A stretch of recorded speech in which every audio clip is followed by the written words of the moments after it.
Hola gente, bienvenidos a un nuevo video de Cripto Novedad. Hoy voy a hacer una reseña sobre el libro Bitcoin, Soberanía a través de la matemática de Knut Svanholm, que no sé si lo estoy pronunciando bien como de costumbre, pero son nombres raros.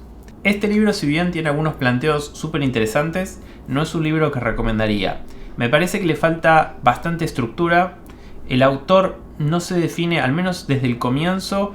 Es muy difícil definir para qué tipo de audiencia es este libro, porque habla sobre cosas que son bastante avanzadas y no las explica, entonces ya hace que no sea un libro para alguien que recién está comenzando con Bitcoin, y después habla sobre cosas que alguien que ya tiene conocimiento ya las sabe.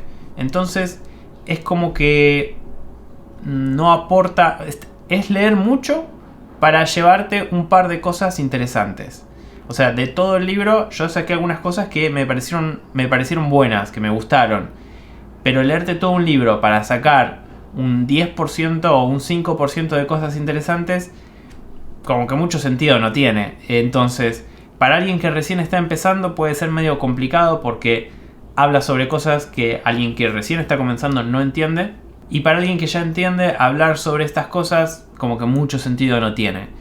Pero bueno, yo mientras lo leía, como siempre, fui haciendo notas para contarles en este video y les voy a explicar de cada capítulo las cosas que fue hablando el autor y algunas cosas que me parecieron más interesantes que otras, cosas que no me parecieron. Pero bueno, lo primero que arranca con la introducción. En la introducción no hay nada importante. Después, en el capítulo 1 nos habla que todo lo que hacemos es cambio. Todo es un trade, la comunicación, nuestras acciones. Para todo hay oferta y demanda. El tiempo es limitado. Siendo que todo lo que hacemos es un cambio, necesitamos un dinero que funcione. Bitcoin es el único dinero que es realmente escaso. En el capítulo 2, que se llama Ateísmo Financiero, habla sobre el método científico brevemente y es muy parecido a lo que habla Jeff Booth en el libro The Price of Tomorrow, que hice una reseña hace un par de semanas. Pero en el libro de Jeff Booth, él habla más en profundidad, entonces si fuera que tengo que elegir entre uno de los dos, preferiría más ver el libro de Jeff Booth, porque en este habla muy poquito sobre eso. Después habla sobre el ateísmo como ausencia de Dios, como para explicar el ateísmo. Después habla sobre el ateísmo financiero, que arrancó en el 2008, y hace un comentario sobre lo afortunado que uno puede ser por nacer en un país secular, que es el caso del autor. Acá arranca con una cosa que no me gustó mucho del libro, que parece como que es una persona un poco resentida. Algunos comentarios que hace sobre la religión, ya sea religioso o no, algunos comentarios que hace sobre la religión, sobre el gobierno, distintos comentarios que me da la impresión de que es una persona resentida por algo. Similar a la misma sensación que me daba el autor de Bitcoin Standard, el patrón Bitcoin, que se llama Saifedean Ammous. Muy similar, una persona que parece resentida por la vida. Entonces no está muy bueno cuando alguien está comunicando algo de manera resentida, porque puedes comunicar la misma cosa de dos maneras. Entonces, no sé, no me gustó mucho ese comentario que hizo sobre la religión, y tampoco me gustaron algunos otros comentarios que hizo. Los fui marcando, pero me parece que se pueden decir las cosas de distintas maneras y él eligió en la mayoría de las veces la peor manera para comunicarlo. Después acá hice una anotación en el capítulo 2 que habla sobre cosas de Bitcoin sin explicar mucho el por qué y el dónde.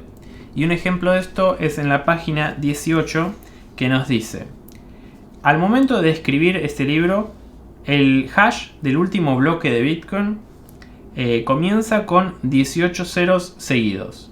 Estos 18 ceros representan la prueba de trabajo que asegura que este bloque es válido y que cada transacción en este bloque realmente pasó.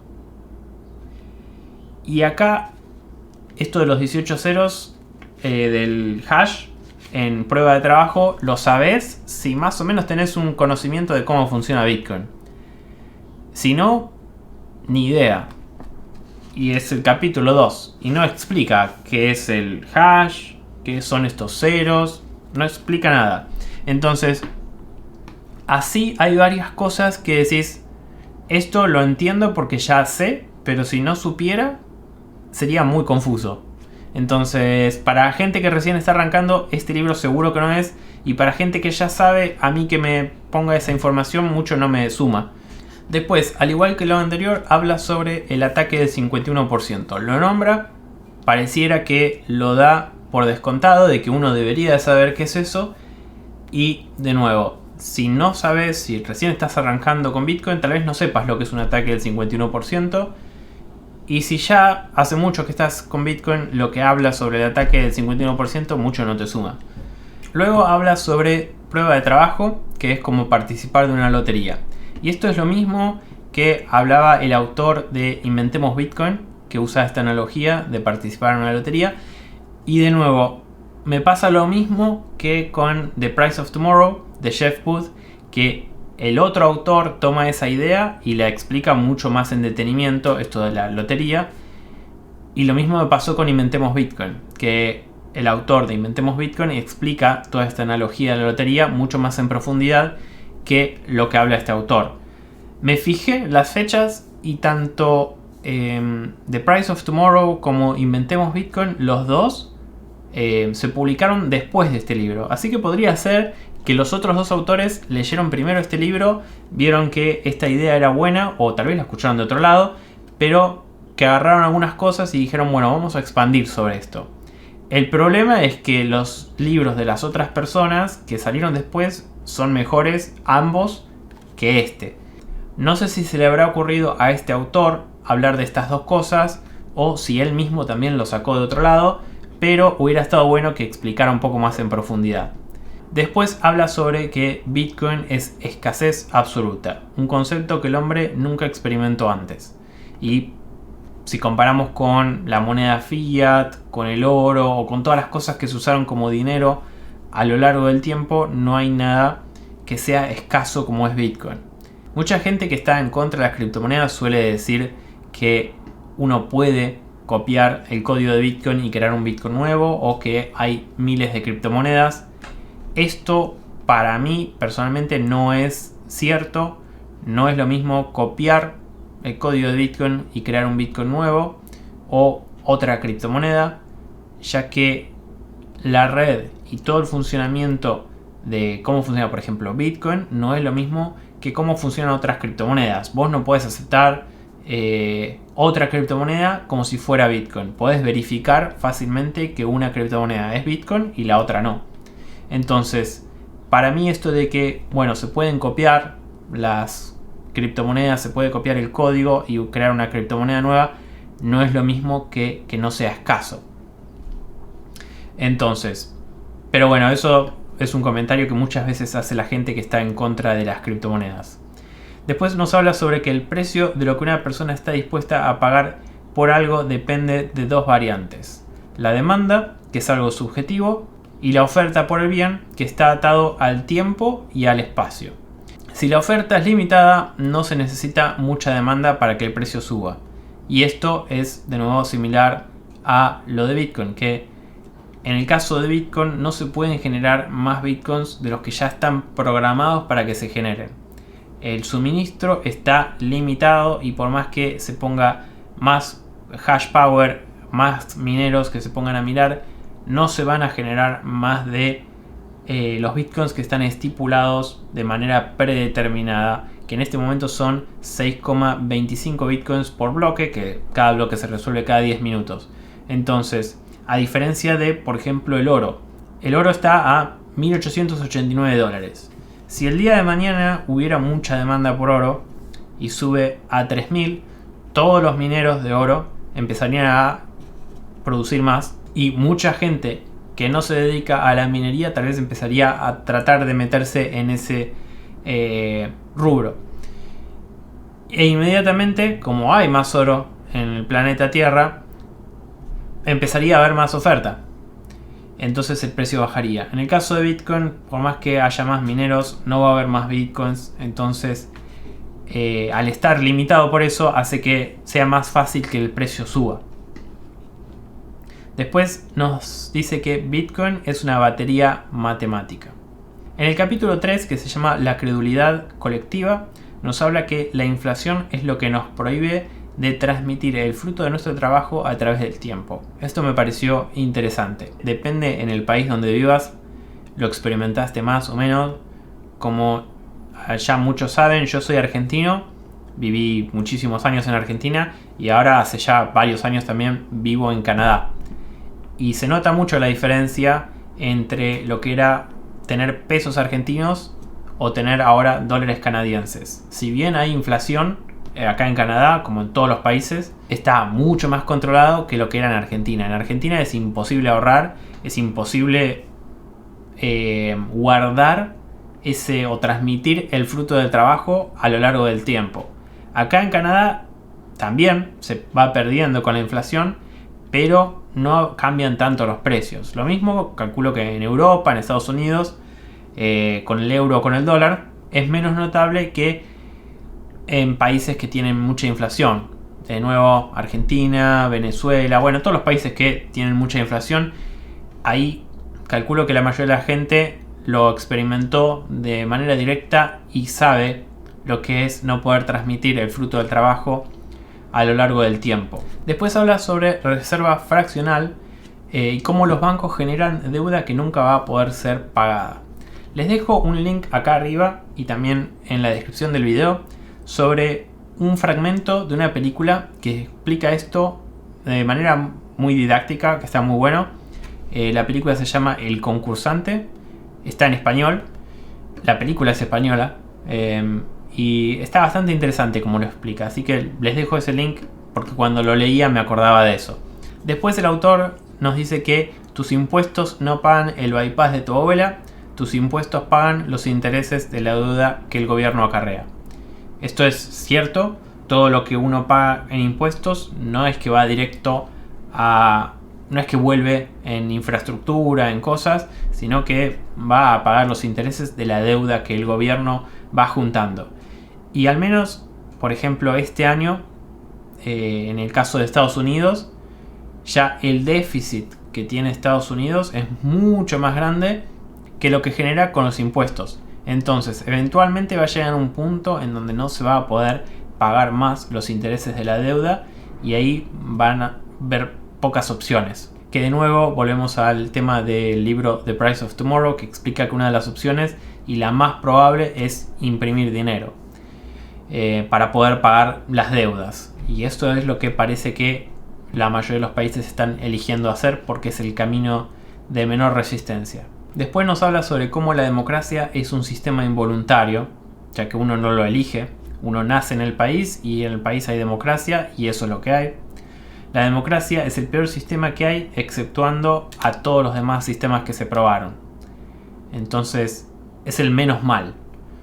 Después habla sobre cómo pagamos impuestos para todo y además la inflación es un impuesto más. Y acá volvemos a, si sos argentino, yo calculo que en muchos países de Latinoamérica es similar, pero si sos argentino, esto de pagamos impuestos para todo, lo tenemos bien asumido, de que va a haber impuestos para todo. Para la plata que ganás, para la plata que gastás, para la plata dependiendo de cómo la gastás, para los ahorros, para las inversiones, si tenés mucha plata. Creo que herencia todavía no sé si hay un impuesto en Argentina, pero no me extrañaría que lo vayan a agregar. Pero bueno, hay impuestos para todo y cada vez hay más impuestos. Inclusive la inflación es un impuesto más, es un impuesto invisible porque vos no es que te están sacando ni cobrando impuestos, vos tenés la misma cantidad de dinero que tenías antes, pero al gobierno imprimir dinero, tu dinero pierde poder adquisitivo. Entonces es otro impuesto más. Al igual que todos los organismos, los gobiernos hacen lo que pueden para subsistir. Es poco probable que los empleados estatales voten por leyes que hagan que sus trabajos puedan llegar a correr peligro. Ese comentario me pareció bastante interesante y es también una de las razones por las que los gobiernos tienden a crecer.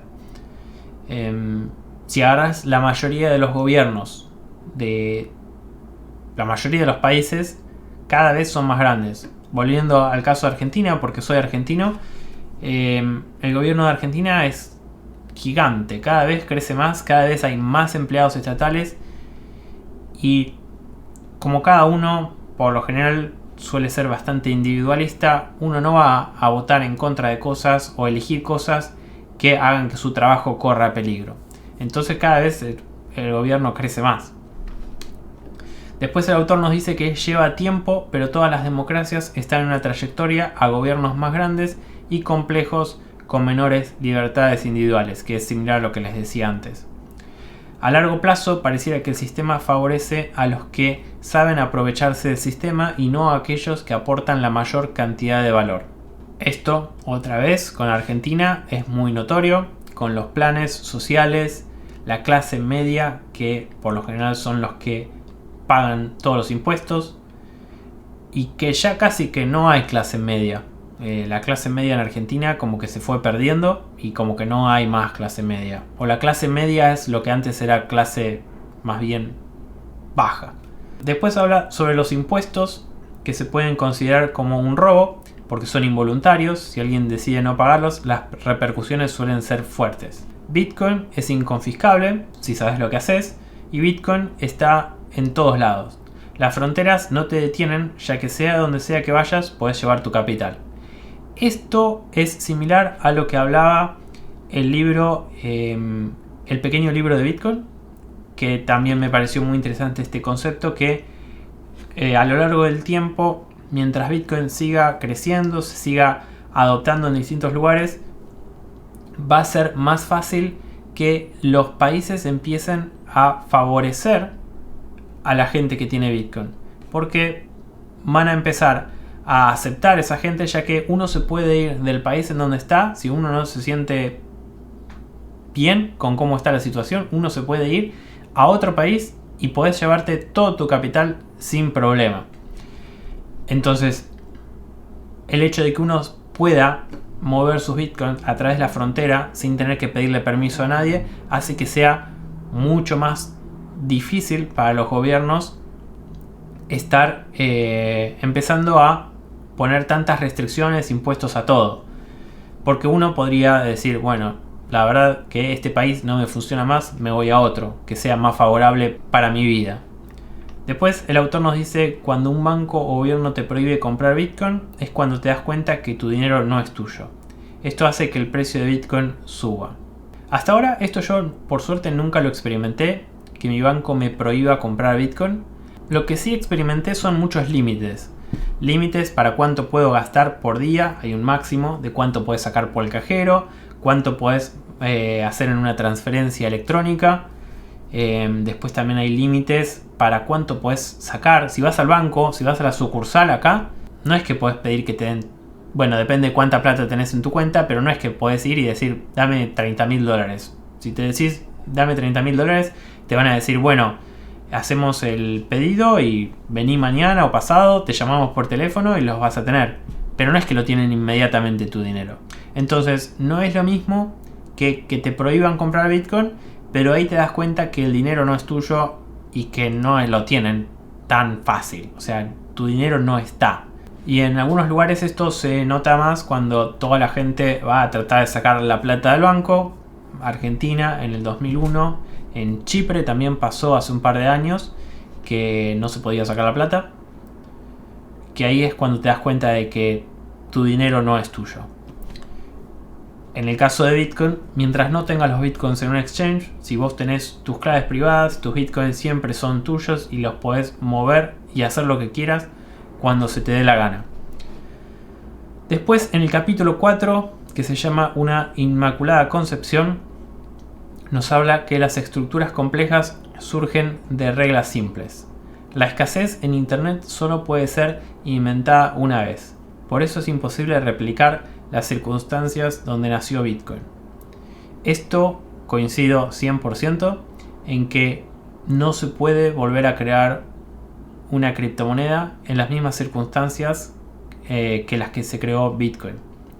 En especial, siendo que Satoshi desapareció y que nadie sabe quién es. Eso es una de las cosas que para mí más valor le da a Bitcoin, en comparación con todas las otras criptomonedas que hay. El hecho de haber sido la primera y de que la persona que la creó, persona o personas que la crearon desaparecieron y no se sabe quiénes son, es lo que para mí hace que sea más fuerte Bitcoin en comparación con cualquier otra criptomoneda. Después el autor nos dice que el dinero es el lenguaje a través del cual expresamos valor a través del espacio y el tiempo. Bitcoin evolucionó de manera orgánica como cualquier otro lenguaje. Nos explica brevemente lo que es el halving y cómo los ciclos que producen FOMO hacen de marketing que cada vez haya más bitcoiners. Con halving se refiere a cómo la recompensa por resolver bloques, que es donde se generan los nuevos bitcoins, cada 4 años se divide a la mitad. Actualmente son 6,25 bitcoins que se generan cada vez que alguien resuelve un bloque. Después, por FOMO se refiere a Fear of Missing Out o miedo a quedarse afuera, y se refiere a los ciclos que cuando la gente ve que el precio de Bitcoin empieza a subir, no se quieren quedar afuera y compran. Por lo general, toda esa gente que compra por miedo a quedarse afuera, ya compran cuando el precio de Bitcoin subió bastante. Por lo general también Bitcoin después tiene caídas muy grandes. Pero de toda esa gente que entró, hay muchos que empezaron a aprender sobre lo que compraron una vez que el precio empezó a caer, y muchos quedan. Entonces, que el precio de Bitcoin suba así tanto de manera exponencial es un buen efecto de marketing. En el capítulo 5, que se llama Prueba de Trabajo, explica brevemente el concepto de Proof of Work o prueba de trabajo, y nos dice que un aumento en el precio no afecta la emisión de Bitcoin, a diferencia de otras cosas como el oro, que al aumentar el precio la oferta crece más porque hay más incentivos para minar. En el caso de Bitcoin, cada 10 minutos se generan los nuevos Bitcoin, siempre la misma cantidad, y cada 4 años esa cantidad se divide a la mitad. Después se explica de manera muy corta pero bien el minado de Bitcoin, habla sobre la mempool, el hash rate, el nonce, el algoritmo SHA-256 y otras cuestiones. En el capítulo 6, que se llama Escasez, habla sobre el concepto de infinito, sobre la escasez de las cosas, como por ejemplo una pintura, y cómo por medio del Proof of Work o prueba de trabajo podemos comprobar que se hizo el trabajo y el bloque es legítimo, el bloque donde están las transacciones de Bitcoin, cosa que con el oro o la moneda fiat es más difícil de verificar. Es difícil verificar, por ejemplo, en el caso del oro, que el oro que compraste es de la pureza que te están vendiendo. El hecho de que Bitcoin haya sido la primera moneda y que Satoshi haya desaparecido hacen que las circunstancias del crecimiento de Bitcoin sean irrepetibles. En esto coincido un 100%, me parece que no hay manera de replicar el crecimiento de Bitcoin. Ninguna otra altcoin puede reemplazar a Bitcoin en ese sentido. Necesitamos separar el dinero del Estado. En el capítulo 7, que se llama Aferrándose, nos dice que saber retrasar la gratificación es una habilidad muy buena para un futuro brillante. Cosechas lo que siembras. Nos habla sobre un estudio de Stanford con unos malvaviscos o galletitas, que les dejo el link ahí arriba o en la descripción, de un video en donde en este estudio ponen a chicos chiquitos sentados en una mesa con un plato delante y un malvavisco, y el que hace el estudio les dice: te puedes comer ese malvavisco o puedes esperar a que vuelva, y cuando vuelva te voy a dar 2 si no comiste el que tenés ahí. Y ahí se ve la lucha interna de los nenes en video, de cómo quieren comer ese malvavisco, y algunos piensan: bueno, pero si no lo como y espero voy a tener 2. Y hay muchos que no aguantan y se comen el malvavisco porque lo tienen ahí adelante. Esto está relacionado con el concepto de baja o alta preferencia temporal, que es algo que en el libro El patrón Bitcoin de Saifedean Ammous también habla más en profundidad. Yo calculo que este autor con Saifedean Ammous deben ser amigos o conocidos, porque muchas cosas que se hablan en este libro se hablan en el otro, y muchas cosas de la personalidad del autor son iguales. Si me dieran los dos libros y yo no supiera que son de dos autores distintos, diría que es el mismo autor. Pero bueno, con el tema de baja o alta preferencia temporal, un ejemplo sería estar en una isla desierta. Si estás en una isla desierta, necesitas comer. Y uno puede tratar de agarrar peces con la mano. Te puede llevar todo el día agarrar un pez con la mano, pero vas a tener comida. Eso sería alta preferencia temporal. Si tenés baja preferencia temporal, lo que podrías hacer es prescindir de comer 2 o 3 días y pasar ese tiempo armando una caña para poder empezar a pescar después. Durante esos 2 o 3 días pasarías hambre, no la pasarías bien porque estarías trabajando mucho para hacer esta caña, pero después, una vez que ya tenés la caña, puedes pescar de manera mucho más rápida y ese tiempo que ganaste lo puedes usar para otras cosas. Esto funciona para este ejemplo, para las inversiones, que uno a veces puede prescindir de un dinero que iba a comprar algo para una gratificación, digamos, instantánea y esperar invertir esa plata y después en el futuro eso reditúa mucho más. Después, en este mismo capítulo, el autor nos habla de que no hay nada en el mundo que sea tan escaso como Bitcoin. Estamos tan acostumbrados a perder poder adquisitivo a través de la inflación que no nos damos cuenta cuánto tiempo pasamos trabajando para otros. Si Bitcoin no funciona, nada va a funcionar. Y esto lo hace en referencia a las altcoins. En el capítulo 8, que se llama Cambiando las reglas, nos dice que cambiar el código de Bitcoin es fácil, ya que el código es abierto y cualquiera lo puede ver, pero hacer que todo el mundo lo acepte es muy difícil. Y acá menciona lo que es un hard fork y un soft fork, pero no lo explica muy bien. Después nos dice que la cadena de bloques, junto con prueba de trabajo, que no lo nombra pero lo agrego yo, resuelve una sola cosa: el problema de los generales bizantinos. Este problema es el de poder llegar a un consenso sobre el verdadero estado de la red sin necesidad de tener que conocer o confiar en los demás participantes.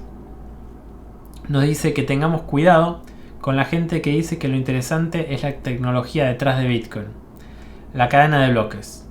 Bitcoin es la tecnología. La cadena de bloques por sí sola no tiene ningún atributo grandioso. Y en esto yo coincido un 100%. Lo que hace que Bitcoin sea increíble es el conjunto de distintas tecnologías que Satoshi puso juntas para crear Bitcoin. Que sería la cadena de bloques, prueba de trabajo, las claves públicas y privadas, todo lo que es la criptografía que hace funcionar a Bitcoin. Esto es lo que hace que Bitcoin sea increíble. Si agarras las distintas tecnologías separadas, no tienen nada grandioso y son tecnologías que hace ya muchos años existían. Lo grandioso es que Satoshi haya logrado juntar todas estas tecnologías y crear Bitcoin. El autor nos dice que Bitcoin no tiene un líder, que el sistema financiero actual es un Ponzi. Y acá hace algunos comentarios medios maximalistas al estilo Saifedean Amos, que de nuevo por eso calculo que deben ser amigos, porque son muy similares los comentarios. Y después se va muy por las ramas para hablar sobre el trastorno por déficit de atención, que para mí no tiene nada que ver con lo que habla con el tema de Bitcoin, pero se ve que el autor lo quería poner y bueno, lo puso. Nos dice que algunos de estos síntomas del déficit de atención son similares a los que en un estudio en Suecia dijeron que eran de los chicos con coeficiente intelectual alto.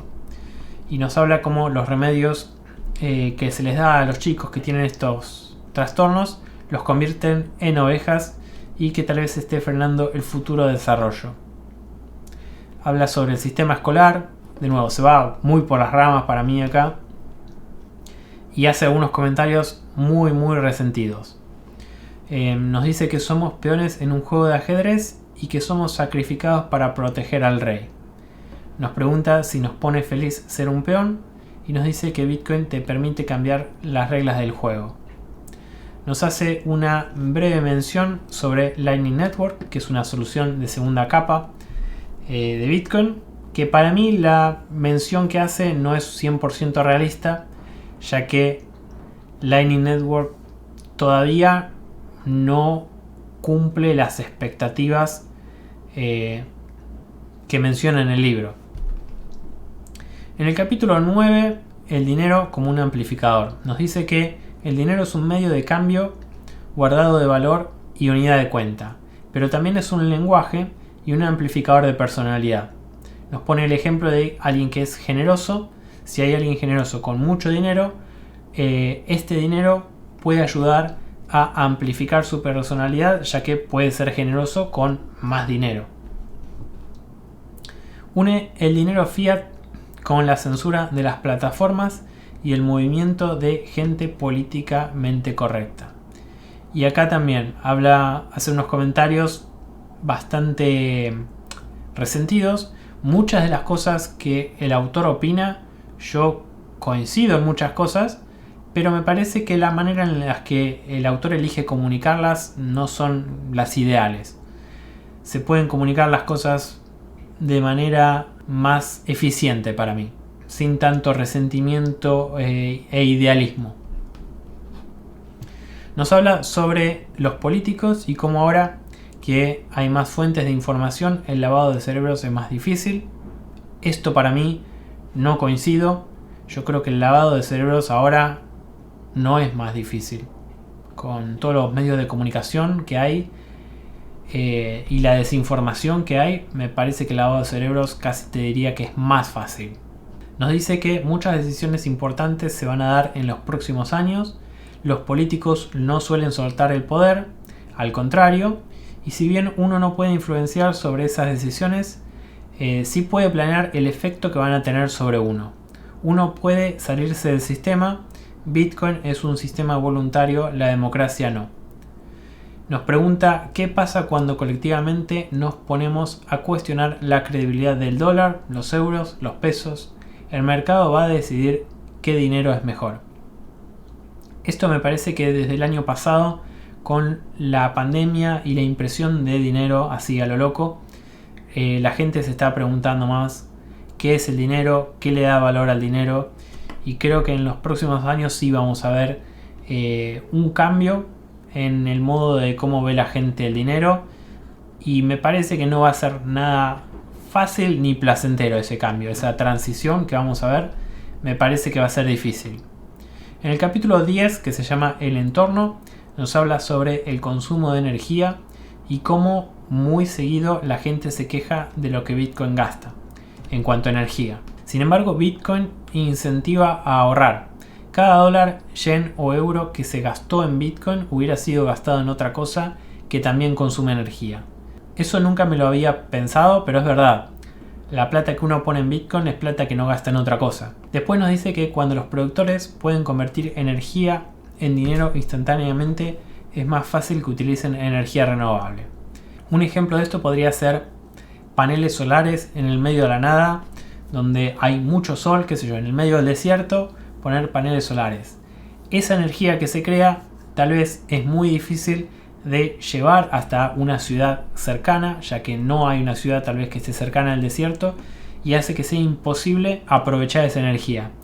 Pero si vos podés poner los paneles solares, una granja de minería de Bitcoin al lado de los paneles solares y un satélite que conecte esa granja de minería a internet, podés aprovechar esa energía para minar Bitcoin y ayudar a la red de Bitcoin, y a su vez poder cambiar esa energía en dinero. Todo con energía renovable. Y a raíz de esto, el autor nos menciona que Bitcoin puede hacer como si fuera una batería. Habla sobre la comida chatarra como repercusión del sistema fiat. Y esto es exactamente lo mismo que hablaba Saifedean Ammous en el patrón Bitcoin. De nuevo, estos dos se deben conocer, deben ser amigos, porque hablan de las mismas cosas. Pero bueno, otra cosa más que el patrón Bitcoin habla más en profundidad. Si tuviera que recomendar uno de los dos libros, el patrón Bitcoin me pareció muchísimo mejor que este, ya que muchos de los temas que este autor menciona en el patrón Bitcoin los mencionan, pero además los hablan más en profundidad. En el capítulo 11, que se llama Una nueva forma de vida, compara a Bitcoin con un ser vivo. Para mí esa comparación no tiene mucho sentido. Nos describe brevemente el problema de fungibilidad de Bitcoin y nos dice, que para mí esta es una de las mejores frases del libro, que si querés estar absolutamente seguro de lo que haces con tus Bitcoin es legal, privado y vale la pena, solo tenés que esperar. Al Bitcoin ser dinero programable, muchas cosas a lo largo del tiempo van a ir mejorándose. Por ejemplo, el tema de la privacidad, que Bitcoin es bastante deficiente en ese aspecto. Con los años eso yo creo que va a ir mejorando mucho. Y después, otra frase que me pareció interesante es que holdear es usar. Y por holdear se refiere a aferrarse a los Bitcoin y tenerlos y no usarlos.